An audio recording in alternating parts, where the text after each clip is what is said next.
Ever since around Mortal Kombat 3, I've always kind of wanted to cross over with, another fighting game or a movie or something like that. When I was a kid, one of the coolest moments was buying the comic book of Superman versus Spider-Man. It was just, you never thought you'd see it, and I really always wanted to kind of have that same moment with Mortal Kombat. And so, as we've explored, different fighting games and whatnot, certain things wouldn't pan out or whatnot, and the DC Universe was presented to us. I grew up, playing or buying Batman comics and Superman comics and whatnot, and so it was just a great marriage between the two. They exist in different universes, and the big story that's in the game is these two universes merging together. So all of a sudden, Batman's in Gotham City and he runs into Scorpion. He's like, what's going on here? And then there's slowly an unveiling of how this happened, the magic involved with it. Everybody's kind of wondering, why would anybody not want to play Superman and just kick everybody's ass? And so it's kind of like our big thing is, the story is going to be driving the whole thing. It's going to explain why these two universes are merged together, and everything's going to make sense when you play the story mode. It's probably not going to be an M-rated game. We're probably going to be a T-rated game. The DC characters, I don't think they've ever been in an M-rated title, and but we are going to keep the kind of brutality and the intenseness of a Mortal Kombat fight. It's just that when we do a finishing move, you're not going to tear Batman's head off.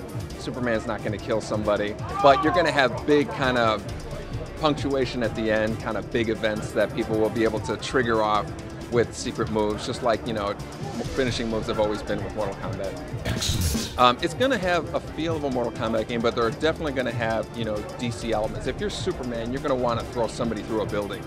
You're going to want to doing outrageous kind of destructive things as you see in any kind of Superman experience. And but at the same time, you also want to have a feel of a Mortal Kombat thing. So it's a really good mixture. We've completely reset the whole fighting mechanic. So all the fighting styles of the previous games were starting from scratch.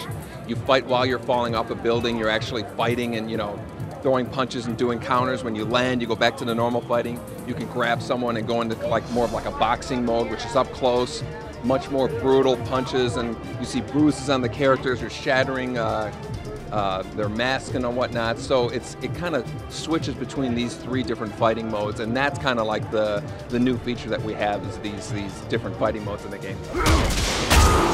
Our goal is to make it about a 50-50 split. We have confirmed Scorpion and Sub-Zero, as well as Batman and Superman, are going to be in the game. Obviously, it's not just going to be heroes. We're going to have the villains from the DC Universe and the villains from the Mortal Kombat Universe. So it is going to be about, if I were to guess, about 20, 22 characters, maybe 10 or 11 from each side, and, picking the most popular, recognizable from both sides, the Mortal Kombat side and the DC side. The only thing I really have to say is check out the game, check out the fighting in the game. It's completely different. It's not what you're expecting, and I think in the end that's going to be what prevails is the actual fighting mechanic and what it is to be fighting with these kind of two characters, the novelty of two characters from different universes.